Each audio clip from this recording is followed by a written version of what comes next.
Salut les amis, nous sommes le lundi 21 octobre. Donc je continue à prospecter en vue de notre futur soulèvement, mais pas que des paysans comme beaucoup attendent, il faudra y aller tous ensemble.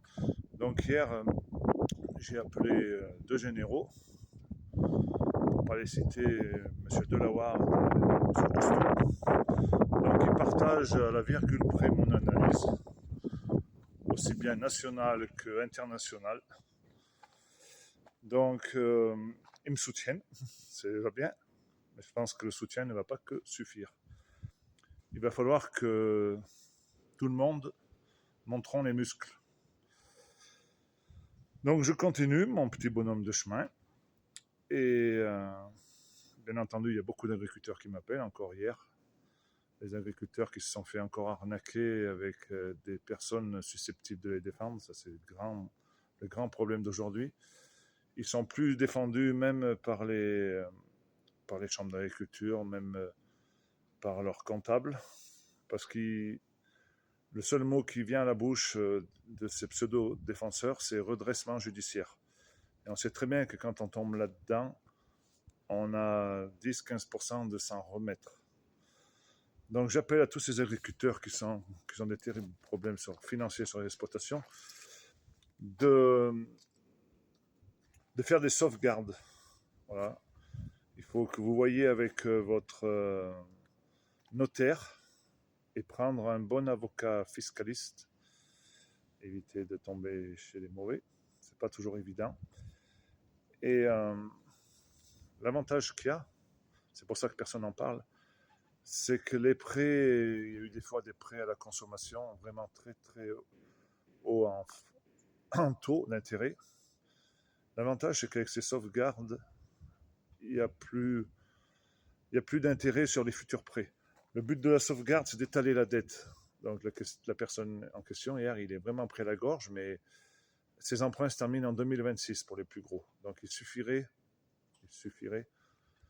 de réétaler sur la dette sur 15 ans. En plus, en agriculture, on a le droit sur 15 ans, alors que les autres entreprises, les autres corps de métier, c'est sur 10 ans. Donc imaginez d'arriver à réétaler cette dette sur 15 ans, la bouffée d'oxygène que ça leur ferait à tous ces agriculteurs en terrible difficulté. Donc la question est, pourquoi on ne veut pas le faire? Pourquoi on ne le dit pas? Et je vous donnerai la réponse. Parce que la procédure judiciaire fait qu'à la sortie, eh bien, l'agriculteur il est sûr de couler quasiment.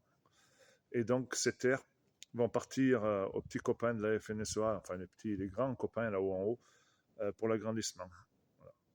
Et comme les crédits ne veulent pas perdre de l'argent, ou du moins pas en gagner sur le dos des paysans, ils ne l'expliquent pas tout ça. Ça, c'est abominable. Abominable. Donc faites des sauvegardes, mes amis agriculteurs, ou même les autres corps de métier, sachant que vous, la dette, ça sera étalé sur 10 ans. Mais les solutions, on doit les trouver par nous-mêmes. Il n'y a pas d'autre solution que de les trouver par nous-mêmes. Et on va les trouver. Donc, les agriculteurs qui avaient des gros problèmes, essayez de me joindre. J'essaierai de vous orienter vers des personnes qui connaissent très bien ça. D'ailleurs, je lance aussi l'appel envers les avocats fiscalistes, parce qu'il y a un sacré boulot à faire au niveau de l'agriculture avec des avocats.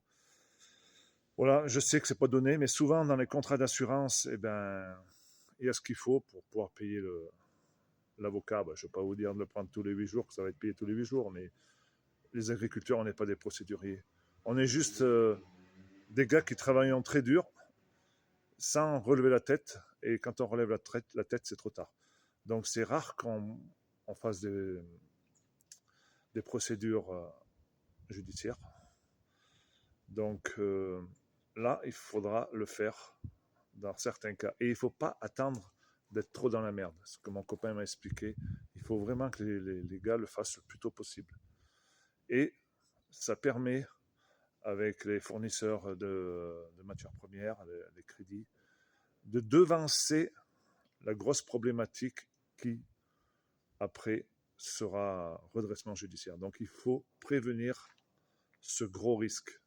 Ce gros risque avec derrière le risque fatal que l'exploitation elle coule. Voilà ce que j'avais à vous dire, les amis. Donc tout se prépare, tout ça s'accélère de partout. Bien entendu que c'est en train de chauffer, là, la cocotte minute. L'eau est en train de partir en ébullition. On ne sait pas comment ça va se passer. Mais moi, comme je vous le dis, la seule solution, c'est le Frexit. Donc, tous ceux que j'appelle, tous ceux que je motive, la première chose que je leur dis, Frexit. Et tout le monde est d'accord. Jusqu'à présent, tout le monde est d'accord avec moi. Même des gars qui sont syndiqués à la FNSEA. Donc, pourquoi non, jamais parlé de cette histoire-là? C'est bizarre, non? Allez, la bise.